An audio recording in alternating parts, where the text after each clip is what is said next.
This story is taken from a real naval convoy log recorded in 1807, one that was quietly removed from the public archive in 1854.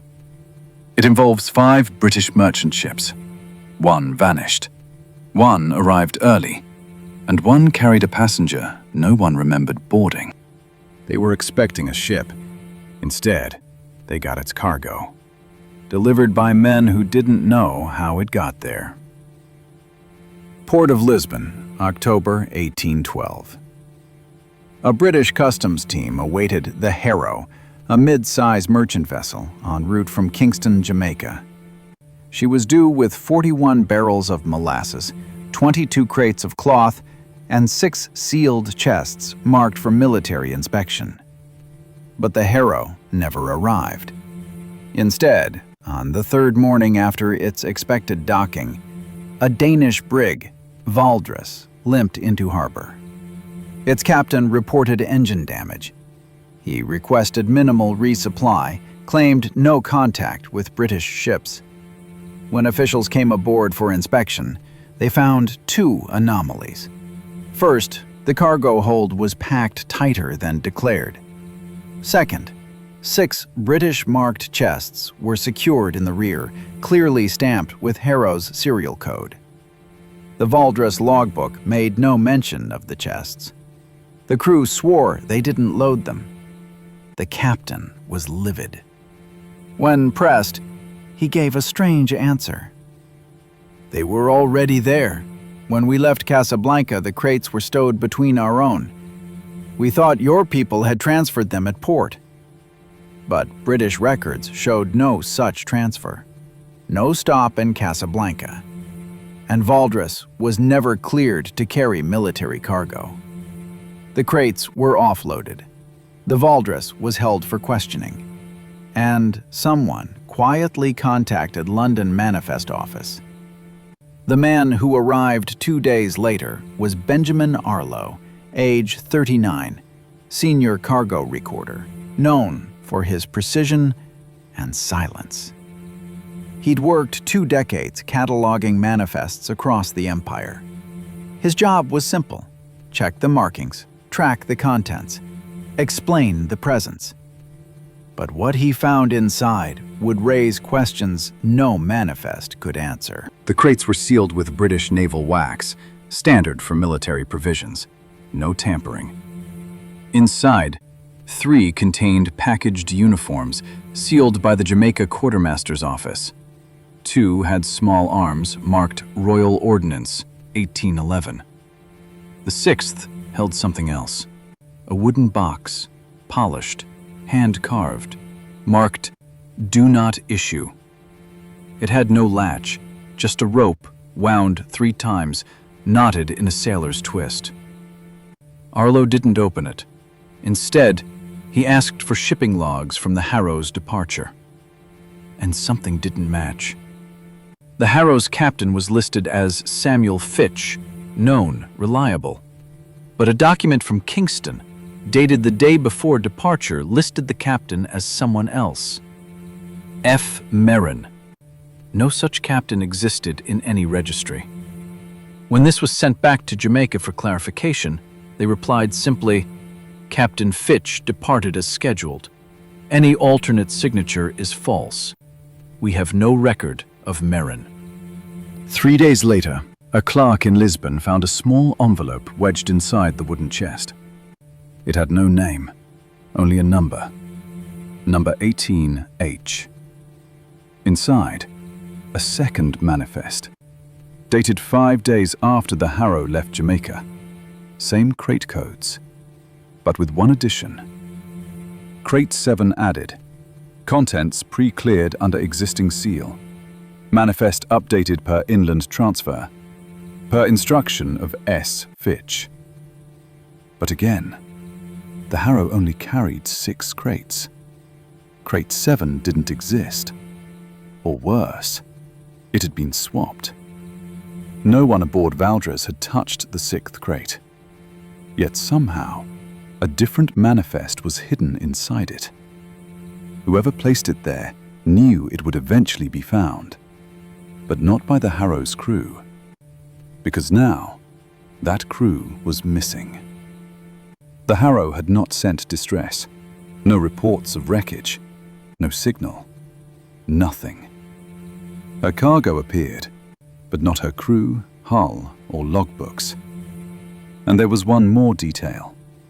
Inside one of the uniform crates, beneath the folded cloth, was a single ceramic mug. It had a hand-scrawled name carved into the base. Merrin. The same name from the forged manifest. Benjamin Arlo returned to London with the second manifest and the marked mug. He went directly to the manifest archive office in Wapping. His goal? To check whether the Harrow's delivery had already been recorded. It had. The system showed Harrow arrived at Gibraltar on October 12th. Cargo offloaded. Crew cleared. Crates inspected. But the physical cargo, which Arlo himself had inspected in Lisbon, arrived 3 days later. And the ship, still missing. So what did the archive show? A ship that had never docked. A cargo that had never been carried. A crew that had never returned, but had apparently signed for its own arrival. And under the delivery signature was the name, S. Fitch. Arlo knew the real Fitch couldn't have signed it. He was missing.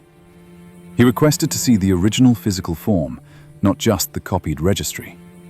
After 3 hours of searching, a junior clerk returned with a folder. The form was authentic, stamped, inked, smudged with sea salt. But there was something else. On the back of the form was a thin graphite scribble, barely visible. One arrived late. Keep it listed. No name, no handwriting match, no official note. Just those 6 words and a symbol. A small square mark with a vertical line through it. Arlo had seen that symbol once before, carved onto the rope seal around the wooden crate found inside crate 6. Now he was certain. That crate didn't belong to Harrow. It wasn't part of the cargo. It was a message. Arlo requested an internal trace on all naval documents referencing crate 7 from the past 24 months. Only one record came back. A requisition form dated June 1812, filed under Inland Transfer, Naval Intelligence. The cargo was listed as Class 3 Memory Object, Do Not Duplicate Manifest. Attached was a name, F. Merrin, Field Operative, the same name that had appeared in the forged departure manifest. The same name scratched into the bottom of a tea mug. Arlo now believed Merrin was never a captain. He was a handler. Someone placed aboard Harrow with one task: ensure a certain item made its way back, even if the ship didn't. But if Merrin was on board, where was he now? And what exactly was the object? 2 weeks later, while preparing a final report, Arlo received a message from a port officer in Plymouth. A crate marked with Harrow's seal had been logged at their docks on October 9th, 3 days before the real cargo was found in Lisbon. The logbook listed it as already received by courier, but the shipping crew said they never saw the crate. When they checked the entry book, the courier name was B. Arlo. He never signed for it. He was in Lisbon that week, but the signature matched his own, perfectly. Forged, or duplicated. He now understood. The real cargo of the Harrow was not sugar or cloth or arms. The real cargo was a loop, a transfer that didn't rely on time, a delivery that didn't need transport. And Merrin, whoever he was, had ensured the cargo was received no matter how many times, even if no ship ever made the trip. 6 months later, in a classified registry, Arlo's case was marked as resolved. No charges, no investigation, no appeal. The crates were resealed and sent to a vault at Portsmouth. Crate 7 was labeled not for release. As for the Harrow, it was struck from the records. The official reason: cargo delivered, ship unnecessary. Arlo resigned the next year.